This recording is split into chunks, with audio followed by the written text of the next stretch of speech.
This is what we recently learned about the Naomi Judd situation. Police have released new details surrounding the death of country singer Naomi Judd. The Sheriff's Department in Williamson, Tennessee revealed that Naomi had attempted to kill herself 6 other times. She died by a self-inflicted gunshot wound last year. There is help out there. Before we move on, we just want to put some numbers up on the screen for anyone who might need to reach out for any kind of help whatsoever. Give them a call today because there is help. Recently, we learned that the police had released more information regarding Naomi Judd's situation.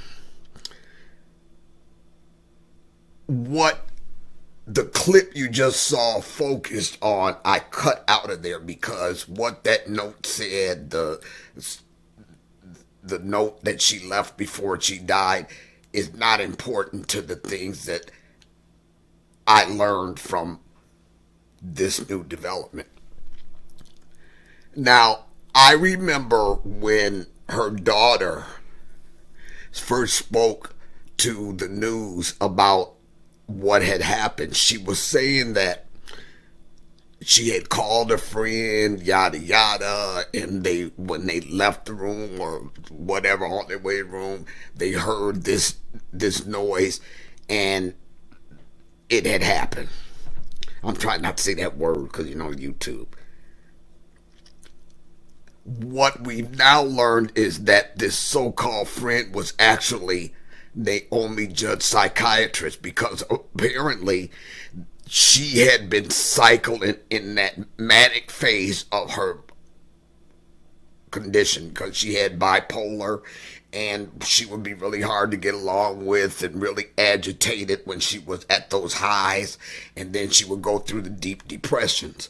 So this makes more sense to me that it was the psychiatrist that her daughter had called, because she was cycling in and out. She was going through it. I mean, she was really in the throes of it. And that's why the psychiatrist was there when it happened. Now, I was confused because if you go to my last video on Naomi Judd right here, and I will also put it at the end of the video and suggested videos, they were talking about, he was reading a letter from somebody who sat next to Naomi on the plane. She was with her husband in some place. Then she left there early because she knew she had this thing to be inducted into the Hall of Fame. And he was kind of concerned about her, he said, being alone. But according to this one man who sat next to her, didn't even know who she was. If you want more details, look at my previous video. Her husband read the entire letter, and it sounded like it was a very pleasant visit. She didn't sound manic based on his experience sitting next to her on the way home. So something happened between then and her getting home. The reason I decided to address this is because I just wanted to encourage everybody to understand that this bipolar condition is a serious matter, and it takes a real strain on relationships. And Naomi suffered so badly for so long before they even recognized that she was bipolar, and then trying to get her titrated on and off the meds just sounds like she just got so tired. So tired. Now, the other thing that came out is that she had threatened to do this many, many times in the past. So it's just making a fuller picture for me as to what was going on, because I was struggling with what happened. How did this happen so quickly that she would feel that that was her only hope? But she had been threatening to do this, I guess, numerous times before. I will later on do another video on probably the bipolar condition, so that it will be more understandable to people as to what to expect if you're in a relationship with somebody who is. But I just want to once again send my condolences to Naomi's family. When I was doing that video tribute to her, I just learned so much more about her and what she was dealing with. But this bipolar thing, it wears you out.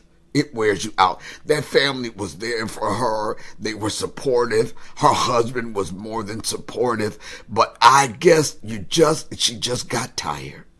You guys, what a beautiful woman she is. What a beautiful woman.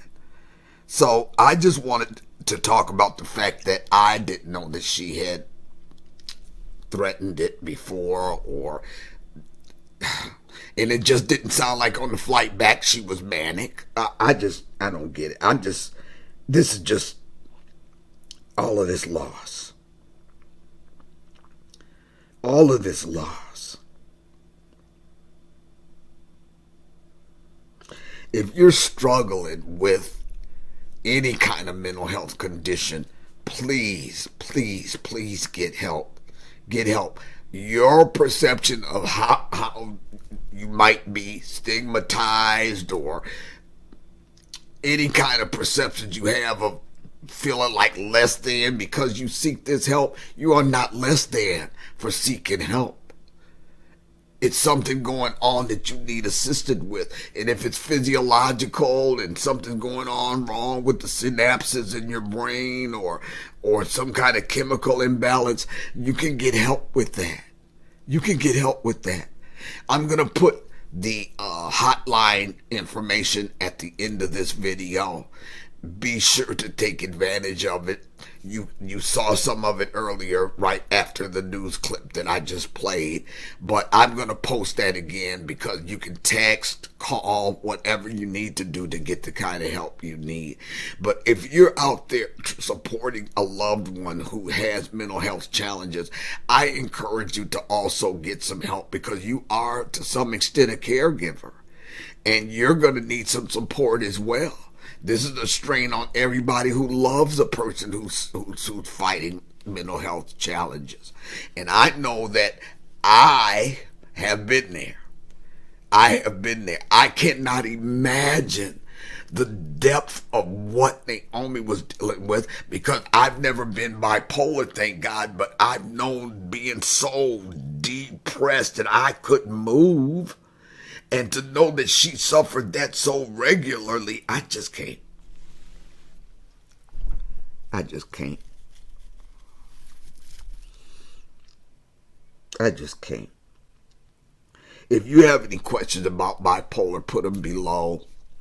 If there's any kind of mental health condition you want me to cover, I'll be happy to do that. Just let me know in the comments below. But always remember, your greatest power is realized in the truth of who you are. Know that truth.